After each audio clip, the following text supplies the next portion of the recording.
untuk menambah khazanah wawasan Anda dalam agama Islam. Segera Anda ikuti Mutiara Pagi.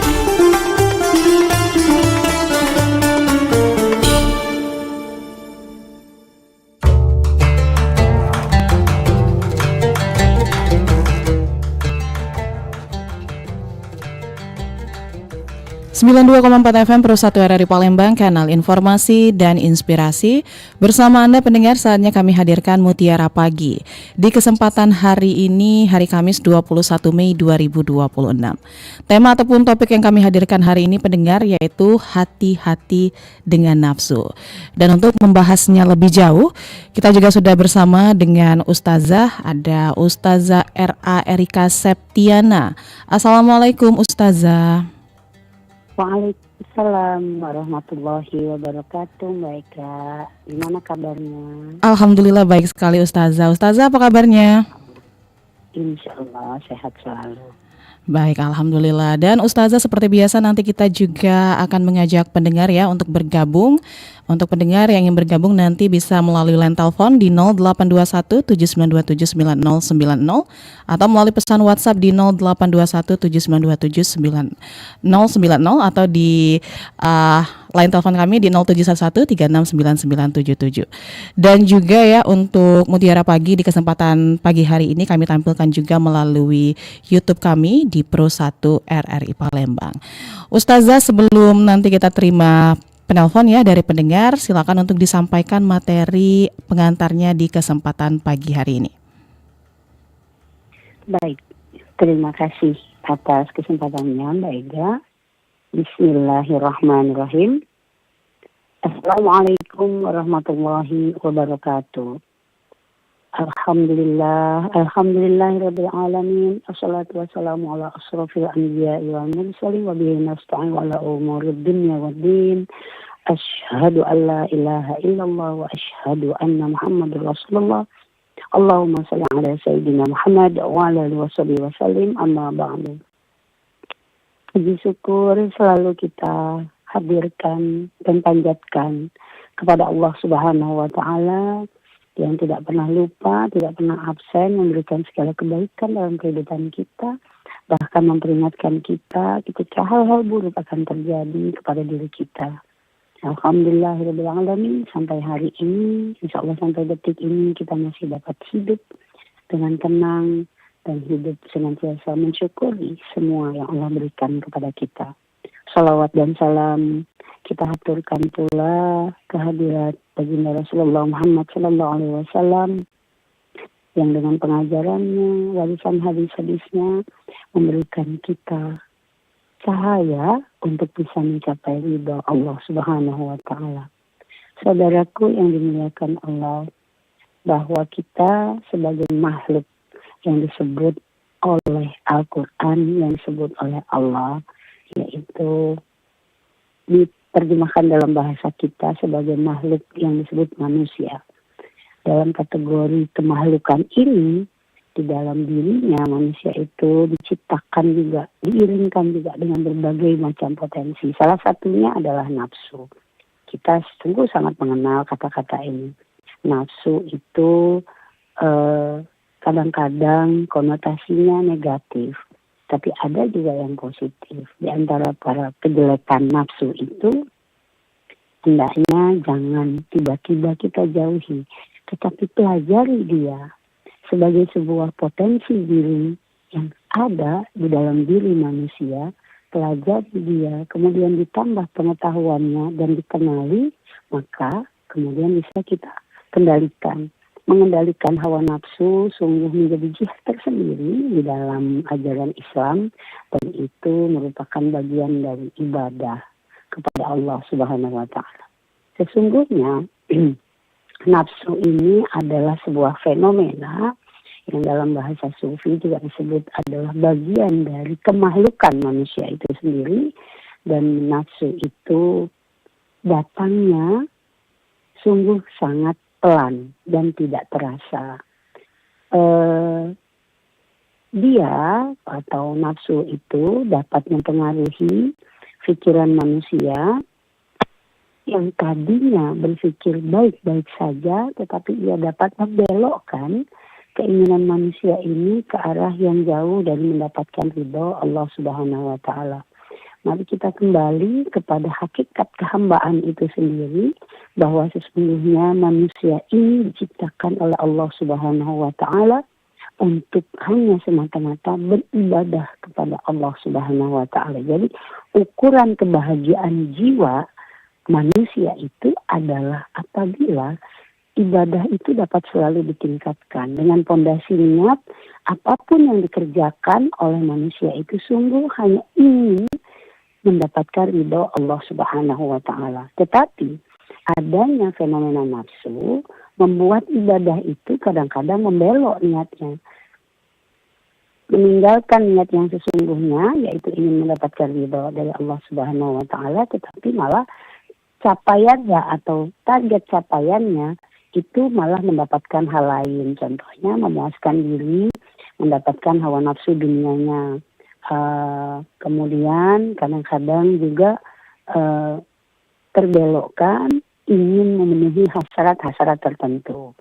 Maka mari kita merendah, menundukkan pandangan kita, melihat ke dalam diri kita dari 3 nafsu, atau ada juga sebagian ulama yang mengkategorikannya menjadi 4 bagian nafsu yang ada di dalam diri kita.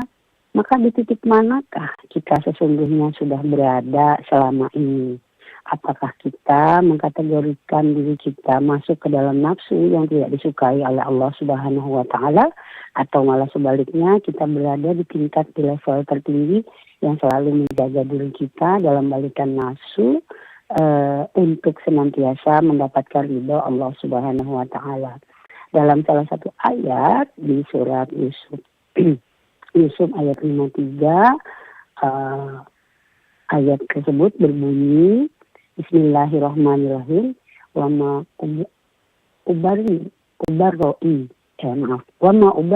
nafsi, innan nafsa la'ammaratun bisu'i illa ma rahima rabbi, inna rabbi ghafurur rahim. Jadi ini ayat yang berbunyi kurang lebih seperti ini, Bismillahirrahmanirrahim. Aku tidak menyatakan diriku bebas dari kesalahan, karena sesungguhnya nafsu itu selalu mendorong kepada kejahatan.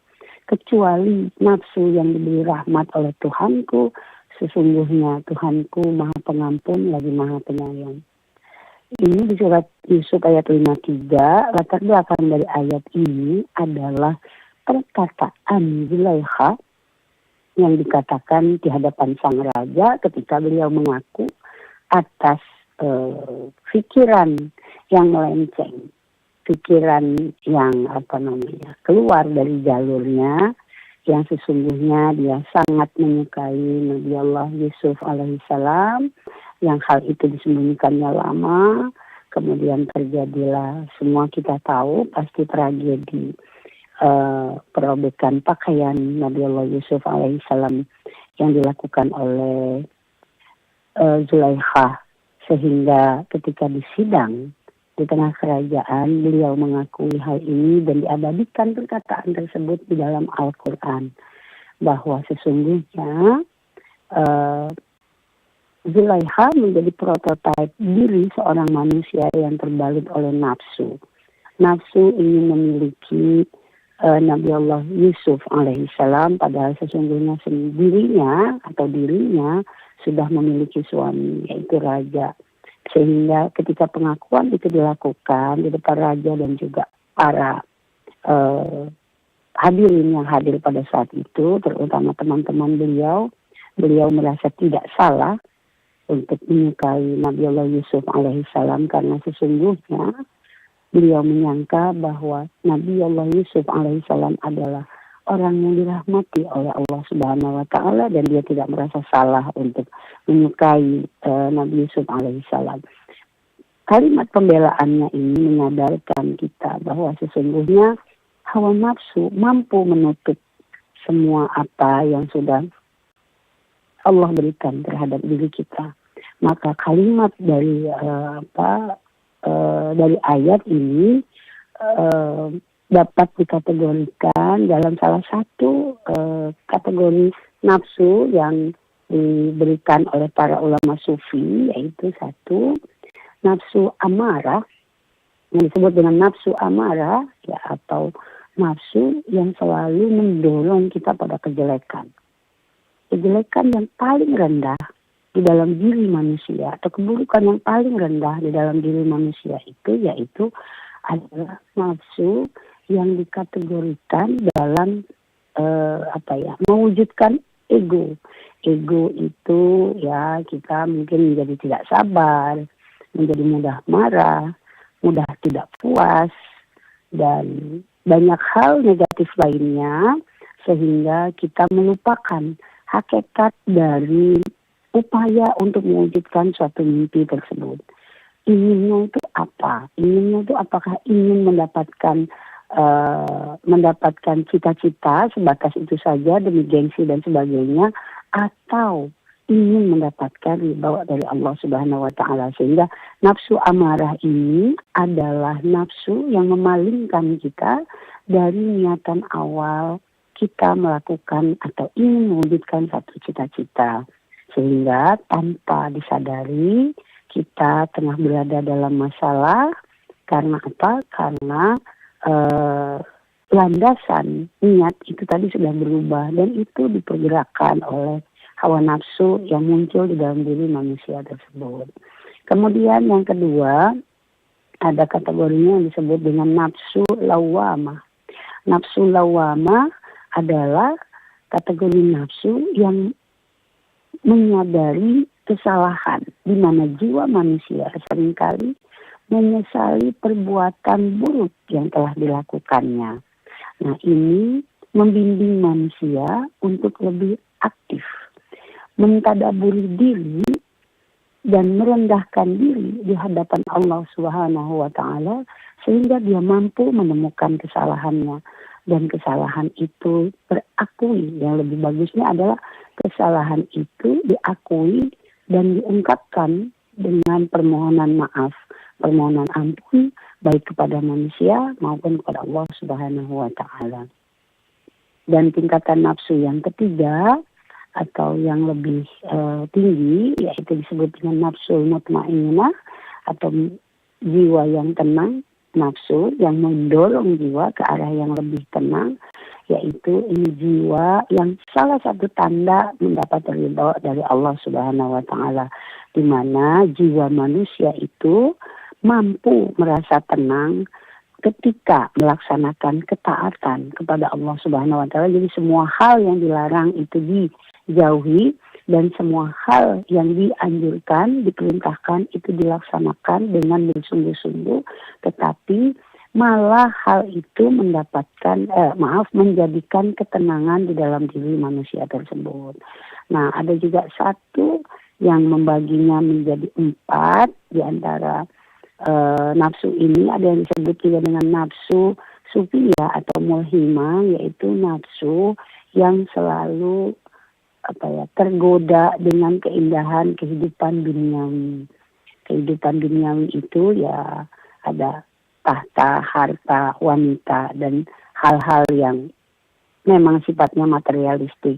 Nafsu inilah yang kadang-kadang memalingkan manusia dari target awal, atau seperti saya sebut tadi adalah niatan awalnya untuk mencapai ridha Allah Subhanahu wa taala, tetapi karena penampilan dunianya itu sangat menggoda, sehingga rasa ego mulai muncul, dan akhirnya manusia tersebut teralihkan dari niat awal untuk mendapat ridha dari Allah Subhanahu wa taala, tetapi teralihkan kepada hal-hal yang sifatnya materialistik, misalnya penghargaan orang, perkataan orang, ibaratnya adalah penampilan diri, sehingga memalingkan tujuan dari yang berpenampilan sederhana, akhirnya berpenampilan yang sangat duniawi, memenuhi semua standar-standar dunia, atau dalam masyarakat modern disebut dengan gaya hidup hedonistik.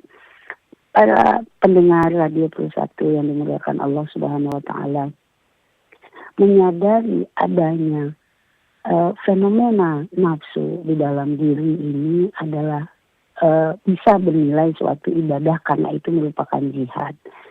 Seperti yang diungkapkan oleh Rasulullah SAW, nafsu itu datangnya sungguh lambat.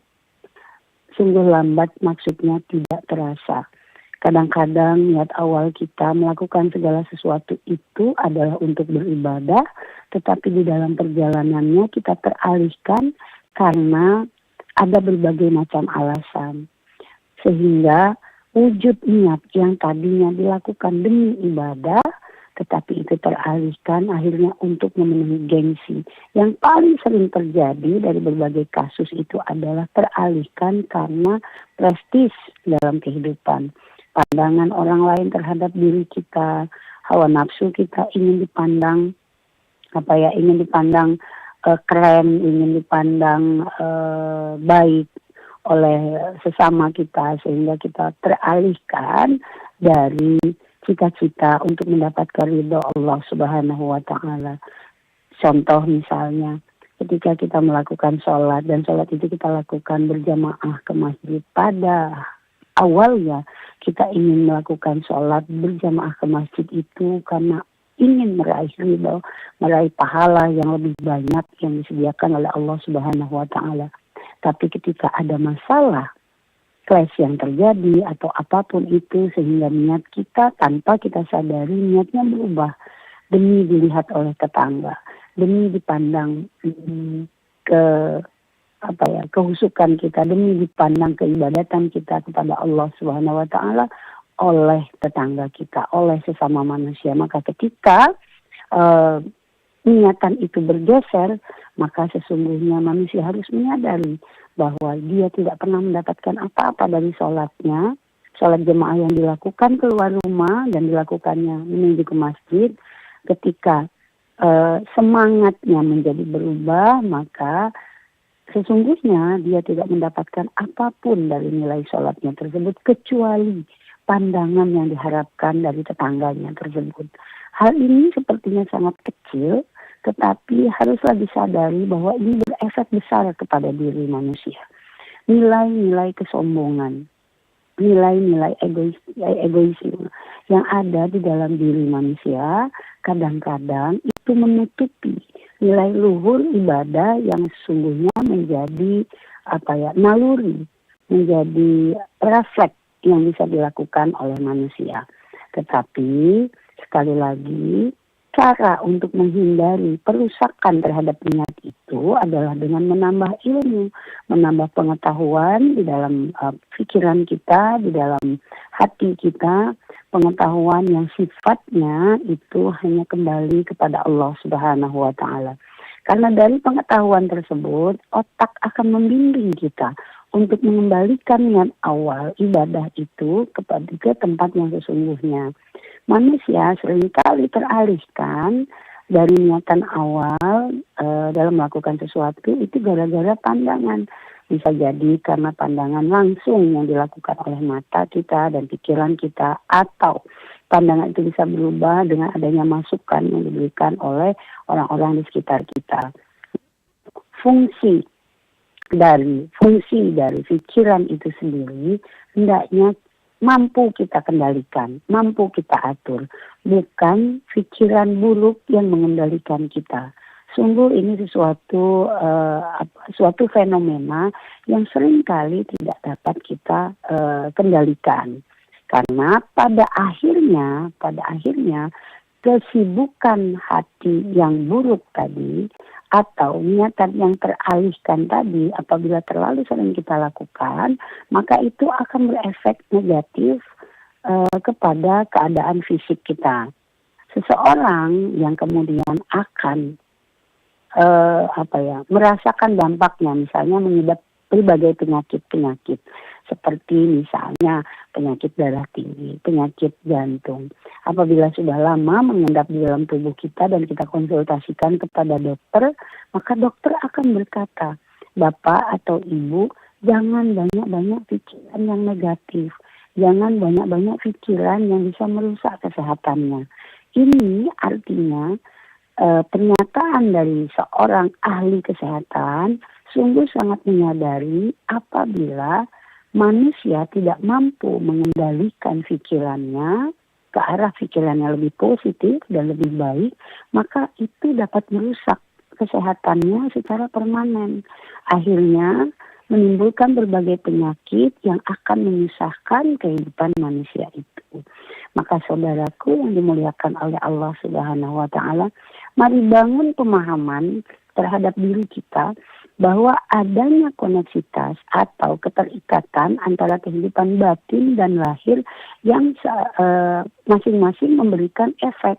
Apabila jiwa kita isi dengan niatan yang baik, pemikiran yang baik, istilahnya kita berusaha menerapkan pola-pola kehidupan nafsu lawamah tadi, sehingga mendapat derajat tertinggi kepada nafsu mutmainah, yang itu adalah jiwa yang mendapat ridha dari Allah Subhanahu wa taala, maka insya Allah keadaan fisik manusia tersebut juga akan sangat sehat. Maka sesungguhnya kesehatan di dalam fisik kita, yaitu terhindarlah kita dari berbagai macam penyakit, sungguh didasari dan ditopang oleh keadaan jiwa yang lebih tenang, keadaan pikiran yang senantiasa positif, dan pada intinya adalah mengendalikan hawa nafsu kita untuk tidak mengikutinya, menjauh daripada ridha Allah Subhanahu wa taala. Maka ini mungkin sebagai pengantar obrolan kita pada pagi hari ini. Baiklah, terima kasih banyak. Assalamualaikum warahmatullahi wabarakatuh. Waalaikumsalam warahmatullahi wabarakatuh. Baik, terima kasih Ustazah, dan kita terima atensi dari pendengar ya Ustazah di 369977 atau melalui pesan WhatsApp juga di 082179279090. Kita terima penelpon pertama kita di Mutiara Pagi kesempatan hari ini. Assalamualaikum. Waalaikumsalam warahmatullahi wabarakatuh. Mbak Ega, Mutiara Pagi. Baik, ini dengan siapa di mana, Bu? Dengan Ibu Utri di Merauke, Mbak. Oh iya, Ibu Utri di Merauke. Silakan Bu Utri. Iya, saya menyapa dulu untuk Ibu saja ya. Assalamualaikum warahmatullahi wabarakatuh, Ibu Ustazah. Waalaikumsalam warahmatullahi wabarakatuh. Ibu Utri di Merauke, sehat selalu insya Allah. Alhamdulillah, bersama saya keluarga sehat, Ibu Ustazah. Juga mudah-mudahan Ibu Ustazah juga sehat ya bersama keluarga di rumah. Amin ya rabbal alamin. Terima kasih doanya, Bu. Iya, Ibu Ustazah, saya mau bertanya sama Ibu Ustazah ini. Masalah hati tadi ya. Menata hati dari penyakit hati. Menata hati dari penyakit hati, cerminan jiwa baik atau buruknya hati, mengaruhi sikap pada perilaku, bagaimana pandangan Islam. Itu saja Ibu Ustazah, terima kasih. Wassalamualaikum warahmatullahi wabarakatuh. Waalaikumsalam warahmatullahi wabarakatuh. Baik, terima kasih Ibu Utri. Itu dia tadi Ustazah, silakan tanggapannya. Baik, terima kasih Mbak Ega atas kesempatannya, Bu Utri. Terima kasih atas partisipasinya pada pagi hari ini. Jadi lahir perilaku, tingkah laku, misalnya semua perkataan kita, semua cara pandang kita, hal-hal yang kita pikirkan itu kita keluarkan dari mulut kita, melalui perkataan, dari perilaku, melalui tindakan kita. Itu merupakan cerminan dari semua yang kita rasakan dan kita pikirkan. Makanya nafsu ini itu bisa nyelip-nyelip di antara itu, di antara rasa yang dilakukan oleh hati dan juga pikiran yang dilakukan oleh akal kita. Ini tentu menjadi menjadi fenomena, menjadi gambaran nyata bahwa apabila kita misalnya hati kita tengah panas, tidak mampu kita rawat dan kita atur, maka akan muncul rasa amarah. Kalau sudah marah, biasanya hal-hal yang keluar dari kalam kita, dari mulut kita, yaitu perkataan-perkataan yang kurang menyenangkan didengar orang lain. Sudah intonasinya tinggi, jenis kata-kata yang keluar juga tidak menyenangkan untuk didengar, atau juga dalam bahasa lainnya kasar, seperti itu. Dan kita menyakiti hati orang lain, disadari maupun tidak disadari. Pun dengan perjalanan akal kita. Apabila hal-hal yang kita pikirkan itu positif, misalnya menenangkan kita, menenangkan jiwa kita, maka tentu hal yang keluar dari kalam kita itu adalah hal-hal yang baik pula. Rasa puji syukur kepada Allah dengan ungkapan-ungkapan yang sungguh baik didengar, dan itu dapat menenangkan orang yang mendengar perkataan kita dan melihat tindakan kita. Ini yang disebut dengan bahasa ibu tadi, bahwa sesungguhnya hati dapat mempengaruhi kehidupan kita, mempengaruhi jiwa kita, dan mempengaruhi lahir kita. Itu sebabnya kenapa seorang manusia itu harus mampu mengendalikan isi dalam jiwanya, yaitu rasa yang ada di dalam hati atau pikiran yang ada di dalam akal. Dua hal ini sesungguhnya harus kita kendalikan dan tidak mengikuti hawa nafsu yang sifatnya sesaat. Sifatnya sesaat itu misalnya kita ingin marah, kita ledakkan marah itu, kita keluarkan marah itu, dan dia akan semakin meledak. Sesungguhnya amarah itu dapat merusak keberadaan, kesehatan fisik dan juga kesehatan batin, seperti yang saya contohkan di pembukaan tadi. Jadi Bu Utri, sangat berpengaruh apabila rasa di dalam jiwa ini kita tidak dapat kendalikan, maka dia akan berpengaruh buruk kepada kehidupan lahir kita. Tetapi sebaliknya, kalau kita mampu mengendalikan itu semua, maka keadaan tindakan lahir kita, tindakan tubuh kita, itu sifatnya semua akan baik, dan kita akan mendapatkan pahala dari semua yang kita lakukan atas perbuatan baik itu. Selain pahala juga Allah akan berikan juga rasa kasih sayang yang diberikan oleh orang-orang di sekitar kita, karena kehidupan kita selalu kita amankan dengan selalu menjaga sikap kita dari perbuatan yang buruk, menjaga kalam kita dari kata-kata yang tidak menyenangkan, sehingga orang-orang mudah bergaul dengan kita dan menyukai diri kita. Itu Bu Putri. Terima kasih Mbak Ega. Baik Ustazah, kita terima penelpon selanjutnya. Assalamualaikum, Mutiara Pagi. Assalamualaikum Mbak Ega. Ya, waalaikumsalam. Dengan siapa di mana? Sama Pak Azhari di Bangka. Pak Azhari di Bangka? Ya, saya Silakan Pak. Assalamualaikum Ustazah. Waalaikumsalam warahmatullahi wabarakatuh. Pak Azhari, sehat selalu insyaallah. Ya, ini saya mau tanyakan. Manusia itu Pak Azhar sering dikira oleh nafsu. Manusia sering bertindak oleh nafsu. Ya, nah bagaimana untuk mengatasi hal tersebut? Bagaimana untuk mengatasi hal tersebut? Baik, itu saja Pak Azhari. Ya, Assalamualaikum. Waalaikumsalam warahmatullahi wabarakatuh. Silakan Ustazah. Baik, terima kasih Mbak Ega atas kesempatannya. Pak Azhari, terima kasih atas partisipasinya. Ini yang harus kita waspadai Pak Azhari. Dari awal pembukaan tadi, sesungguhnya saya sudah memperingatkan bahwa kita ini sering lupa dan sering dibujuk oleh hawa nafsu yang ada di dalam diri kita tanpa kita sadari, sehingga niat itu menjadi pondasi dalam kita melakukan tindakan. Nah, niat ini kadang-kadang jadi lupa yang sesungguhnya niat dari semua tindakan yang kita lakukan itu adalah untuk mendapatkan ridho dari Allah Subhanahu wa Ta'ala. Tetapi karena pandangan dunia atau ada pemahaman yang lain, tanpa disadari, pelan-pelan itu akan tergeser. Jadi kita mengikuti hawa nafsu tadi dengan pelan-pelan. Jangan lupa hal ini sudah diperingatkan oleh baginda Rasulullah Muhammad SAW, bahwa sesungguhnya hawa nafsu itu mampu memindahkan niatan kita dari yang awalnya ingin menjadi hamba yang baik bagi Allah dengan mendapatkan ridho Allah Subhanahu wa Ta'ala, tetapi itu nanti akan teralihkan dengan mendapatkan pandangan dunia semata. Nah, hal ini harus kita sadari dengan pikiran dan rasa hati kita. Apabila kita menyadari hal itu, segera belokkan untuk kembali ke niat awal. Nah, bagaimana caranya? Caranya hanya satu. Kata Imam Al-Ghazali dan para imam sufi lainnya bilang seperti ini Pak Azhari.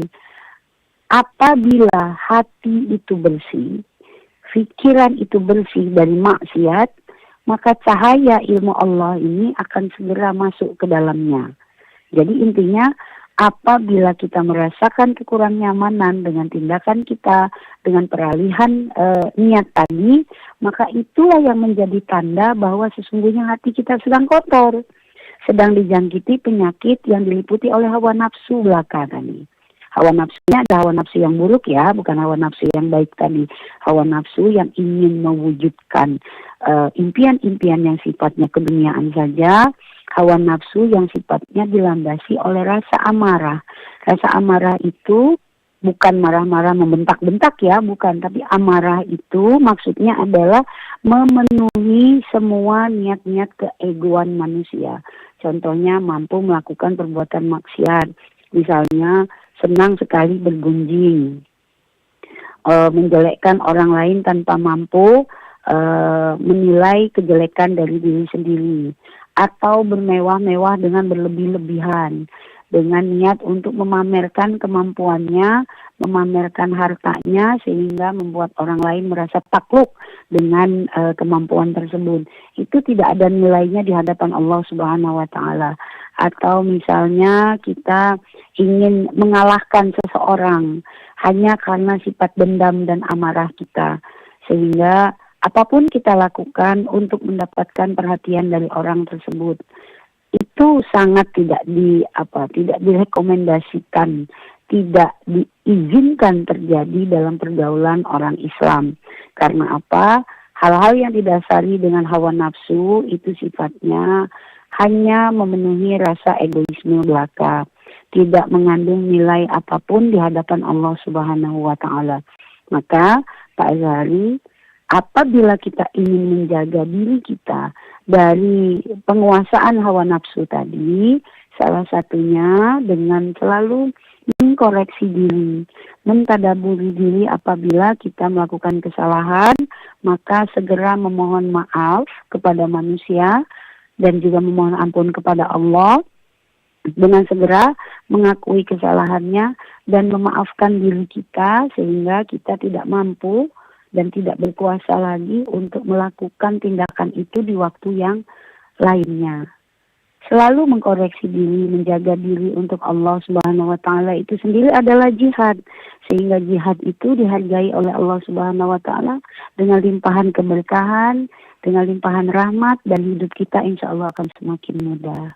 Mungkin itu jawaban saya untuk pertanyaan Pak Azhari. Mbak Ega, terima kasih. Baik, Ustazah, kita terima juga penelpon selanjutnya masih di 369977. Assalamualaikum. Baik, sepertinya terputus ya. Silakan yang ingin bergabung, masih kami tunggu di 0711 369977. Assalamualaikum, Mutiara Pagi. Waalaikumsalam warahmatullahi wabarakatuh, Mbak Ega Bianti. Iya, dengan siapa di mana, Pak? Pak Zakaria di Kenten. Baik, Pak Zakaria di Kenten, silakan Pak Zakaria. Assalamualaikum Bu Ustazah. Waalaikumsalam warahmatullahi wabarakatuh. Pak Zakaria, sehat selalu insya Allah. Alhamdulillah, semoga Ustazah juga sehat bersama kita semua. Alhamdulillah. Amin. Amin. Begini Ustazah, saya mau tanyain juga mungkin ada hubungannya dengan hawa nafsu ya. Soal hadis ini Bu Ustazah, bahwa dikatakan di dalam hadis itu seorang istri kadang-kadang dia tidak mengingat kebaikan daripada suaminya. Suaminya berbuat baik bertahun-tahun, berpuluh-puluh tahun. Begitu dia melakukan sedikit kesalahan, nah suami istrinya nih seolah-olah tidak mengingat kebaikan-kebaikan dari seorang suami yang selama ini memberikannya kebaikan. Mungkin sekarang dia udah pensiun, kayak gitu kan, penghasilan kurang, gitu kan.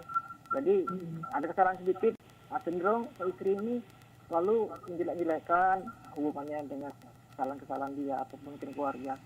Mohon pencerahannya supaya mungkin ada hubungan dengan hawa nafsu ya.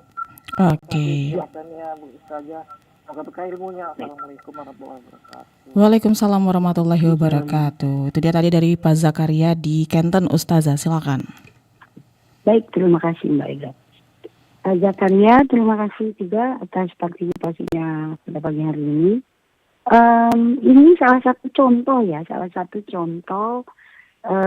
fenomena umum yang kita dapat temui dengan mudah dalam kehidupan sehari-hari. Saya setuju dengan Pak Zakaria bahwa sesungguhnya pertanyaan yang diajukan tadi merupakan penggambaran hawa nafsu yang sesungguhnya, yang melupakan nilai kebaikan dari seorang suami, yang melupakan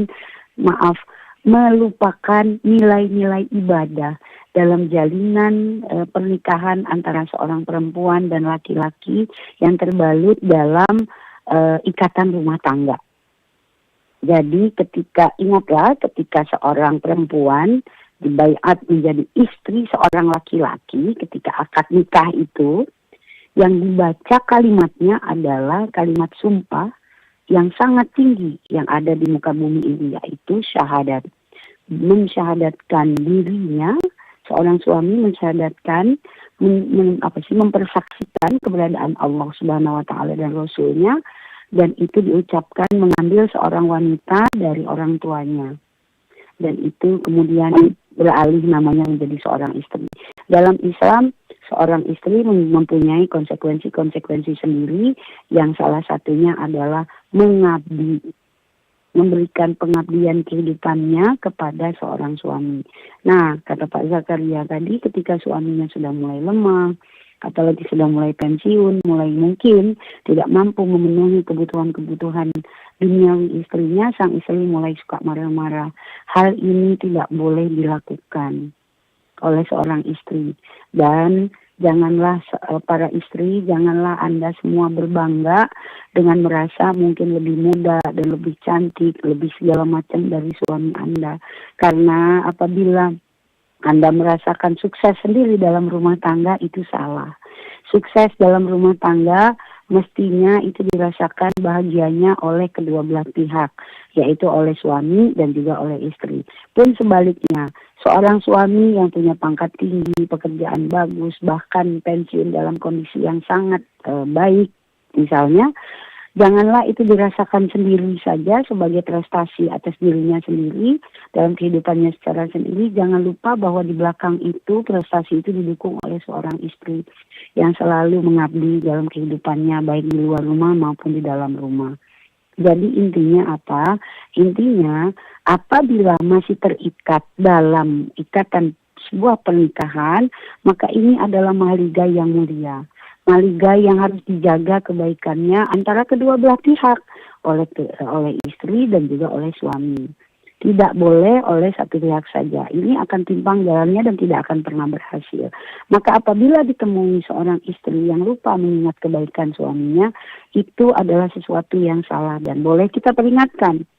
Boleh kita peringatkan, walaupun tidak enak hati. Namanya memperingatkan itu pasti pahit rasanya. Jadi kalau dalam dalam pepatah Islam, qulil haqqa walau kana murran. Jadi katakan itu walau sesungguhnya itu nggak enak diucapkan, pahit untuk diucapkan. Maka tugas kita sebagai saudaranya adalah mengingatkan dengan cara yang baik, bukan dengan cara yang kasar. Kemudian juga membangkitkan suaminya untuk mampu mengatakan hal-hal yang memang harus dilakukan. Jadi kalau misalnya suaminya sudah sakit, tidak punya penghasilan gitu ya, selalu dimarahi terus seperti itu, suami juga nggak boleh diam. Tidak boleh merasa ya sudahlah, ini sudah menjadi takdir saya, nggak boleh seperti itu. Suami walaupun kondisinya seperti apapun, lemah seperti apapun, tetap dia menjadi imam rumah tangga. Maka gunakan hak keimaman tersebut. Walaupun secara zahir, secara kelihatannya sangat lemah, istri yang berkuasa. Istri itu punya batasan-batasan yang sangat ketat di dalam Islam untuk menjaga maslahat kehidupannya di dunia maupun di akhirat. Tugas seorang suami adalah menjaga kemaslahatan kehidupan istri selagi di dunia hingga ke akhirat nanti. Ibaratnya kalau kata kiai-kiai kita di Jawa, suami itu adalah kunci surganya istri. Maka gunakanlah hak itu. Jangan sampai gara-gara tindakan istri yang melupakan kebaikan suami tadi, suami malah ikutan ke neraka nanti ujungnya. Ikut-ikutan selama dunia ini mendapatkan kesialannya, kehilangan keridhaan dari Allah Subhanahu wa Ta'ala. Hal-hal buruk itu mestinya di dalam rumah tangga harus dihindarkan. Tetapi ingat, memperingatkan istri tidak boleh dengan kekerasan. Walaupun seorang suami mempunyai hak untuk melakukan itu, tetapi jadikan itu yang paling belakang. Seorang istri juga tidak boleh melakukan hal yang semena-mena karena fenomena kehidupan modern akhir-akhir ini sepertinya semua istri-istri ini agak terbiasa dan dibiasakan oleh keadaan untuk berkata-kata kasar, untuk bertindak kasar dengan suaminya. Itu tidak boleh. Hal-hal yang tidak disukai oleh Allah Subhanahu wa taala salah satunya adalah dengan tidak berlaku baik kepada pasangan masing-masing. Itu ciri-ciri orang yang mulai kehilangan kenikmatan hidup, kehilangan keridhaan Allah Subhanahu wa taala. Mungkin itu jawaban saya untuk pertanyaan Pak Zakaria. Mbak Ida, terima kasih. Baik, Ustazah, ini juga kita terima pertanyaan dari WhatsApp kita di 0821 79279090 dari Romli Jamal di Muara Damai, Kecamatan Sembawa. Pertanyaannya, kita sudah menjaga hati kita agar selalu qanaah. Akan tetapi ketika kita berada pada suasana atau lingkungan di sekeliling yang tidak mendukung, maka itu seketika berubah. Adakah cara kita mempertahankannya? Mohon penjelasannya, Ustazah. Baik. Terima kasih Mbak Ega atas dibacakannya pertanyaan via WhatsApp ini. Pak Romli, terima kasih atas partisipasinya. Jadi ini adalah fenomena ujian dan jihad kita kepada Allah Subhanahu wa taala. Pak Romli, berqanaah artinya berketetapan hati untuk menjaga satu niat baik yang kita tetapkan di dalam diri kita untuk selalu ada dan tujuannya untuk mendapatkan ridha dari Allah Subhanahu wa taala. Maka ketika qanaah ini kita lakukan dengan berketetapan hati tadi, ujian menjadi hal yang biasa. Karena apa? Karena disitulah fungsinya setan. Jangan lupa Allah ciptakan ada satu makhluk yang komandonya diberikan oleh iblis, yang melaksanakan penggodaannya adalah setan. Jadi biar mereka berfungsi dan biar manusia ini ada agak hawa-hawa panasnya dalam menjalani kehidupannya, maka adalah makhluk yang diciptakan Allah untuk menggoda kita dari sifat qanaah tadi. Jangan lupa, inilah yang menjadi jihad kita, bahwa kita harus menjaga, tidak ada alternatif lain, harus menjaga berbagai niat ibadah kita kepada Allah itu dengan berbagai cara. Salah satunya dengan selalu bersikap ikhlas. Bersikap ikhlas itu mau dikategorikan sebagai berqanaah ataupun tidak, tapi maunya kita selalu mentraining, melatih diri kita untuk senantiasa ikhlas tanpa membicarakan berbagai macam kesulitan kita dalam menjaga niat tadi. Jadi ikhlas itu menjadi hal yang wajib selalu kita lakukan, apalagi sebagai umat muslim. Selain juga mengharapkan ridha Allah, tetapi berikhlas itu adalah salah satu treatment, salah satu terapi bagi diri kita untuk menjauhkan diri dari pemenuhan hawa nafsu yang bersifat negatif tadi. Jadi belajar untuk ikhlas terus, Pak Romli. Ikhlas apapun yang kita lakukan, bahkan kita menjaga diri kita untuk tidak marah, itu kita harus ikhlas. Karena dengan ikhlas nanti rasa sabar itu akan muncul. Nah, sabar kalau sudah ada, udah tenang. Hati kita lapang, pikiran lapang, dan efeknya semua kelapangan itu akan membawa diri kita mampu keluar dari masalah-masalah yang rumit tadi. Kalau sudah keluar dari masalah itu, insya Allah Allah akan kasih imbalannya berupa rezeki yang berlimpah. Rezeki itu bisa bermacam-macam. Ini janji Allah. Jadi berqanaah bukan berarti pasrah saja, tetapi di dalam qanaah itu jangan lupa ada yang namanya ikhlas. Nah, ikhlas ini harus selalu kita latih agar apa? Agar kita bisa mampu menemukan kesabaran di dalam diri kita, dan rasa sabar itu nantinya akan membawa diri kita, membawa semua keadaan fisik kita menjadi lebih sabar. Nah, kalau udah ketemu sabar, itu insya Allah akan menjadi nilai ibadah yang sungguh berharga di hadapan Allah Subhanahu wa taala, yang berefek pada pelimpahan rezeki yang banyak. Sabar itu sendiri menjadi rezeki. Ketenangan hati juga menjadi rezeki bagi kita. Dan efeknya orang-orang di sekitar kita pun akan terpengaruh dengan sifat sabar ini tadi. Dan semuanya akan, mungkin kehidupan kita akan lebih mudah nanti kita jalani. Itu saja jawaban saya untuk pertanyaan Pak Romli. Mbak Ega, terima kasih. Baik, terima kasih banyak Ustazah. Dan Ustazah, karena juga lintas waktu kita sudah hampir menunjukkan pukul 6 waktu Indonesia Barat, mungkin sebelum diakhiri boleh disampaikan penutupnya Ustazah. Baik, terima kasih Mbak Ega. Alhamdulillahirrahmanirrahim. Di bagian akhir dari pertemuan kita pada pagi hari ini, mari bersama-sama kita mengingatkan diri kita untuk selalu ingat akan apa yang Allah tanamkan di dalam diri ini, berupa hawa nafsu. Hawa nafsu mampu membawa kita untuk semakin dekat kepada Allah Subhanahu wa Ta'ala, tapi dia juga mampu untuk menjauhkan kita sejauh-jauhnya dari ridha Allah Subhanahu wa Ta'ala.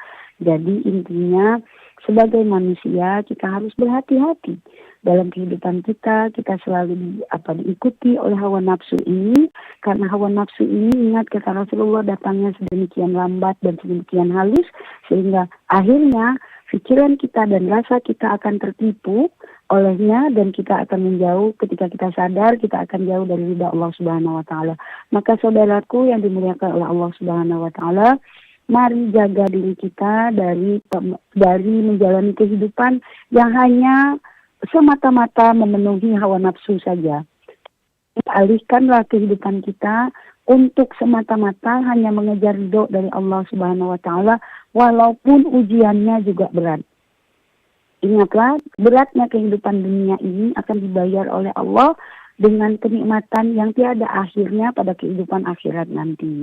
Subhanallah, Allah sungguh menyediakan berbagai macam reward, berbagai macam hadiah bagi kita apabila kita mampu berjihad menjaga diri kita tetap bersih, menjaga hati kita tetap bersih dari pemenuhan sifat hawa nafsu belaka tadi. Mari kita berusaha selalu untuk menjadi hamba yang diridhoi Allah Subhanahu wa Ta'ala, menjauhkan diri kita dari pemenuhan sifat ego saja, karena itu akan berefek negatif kepada kesehatan fisik kita. Akhirul kalam, saya ucapkan terima kasih kepada RRI Pusat 1 yang selalu memberikan kesempatan kepada saya untuk berdialog dengan para pendengar sekalian. Apabila ada berbagai hal yang kurang berkenan didengar dalam pemaparan ini atau pada on air yang sebelum-sebelumnya, saya mohon maaf kepada para pendengar sekalian, dan kepada Allah saya mohon ampun. Akhirul kalam, billahi taufiq wal hidayah. Wassalamualaikum warahmatullahi wabarakatuh. Waalaikumsalam warahmatullahi wabarakatuh. Baik, terima kasih banyak Ustazah atas pencerahannya di pagi hari ini. Selamat beraktivitas kembali. Assalamualaikum warahmatullahi wabarakatuh. Waalaikumsalam. Baik pendengar, demikian tadi Mutiara Pagi dengan topik kita hari ini, yaitu hati-hati dengan nafsu. Tadi kita sudah bersama dengan Ustazah R.A. Erika Septiana yang juga merupakan dosen Prodi Ilmu Quran Tafsir, Prodi Tasawuf dan Psikoterapi UIN Raden Fata Palembang. Terima kasih banyak juga untuk Anda yang sudah bergabung dengan kami. Dan pendengar, tetaplah bersama kami karena setelah ini kami akan menghadirkan warta berita yang sudah dihimpun tim redaksi RRI Palembang.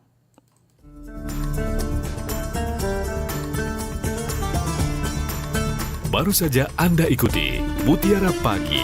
Terima kasih untuk kebersamaan Anda. Sampai jumpa.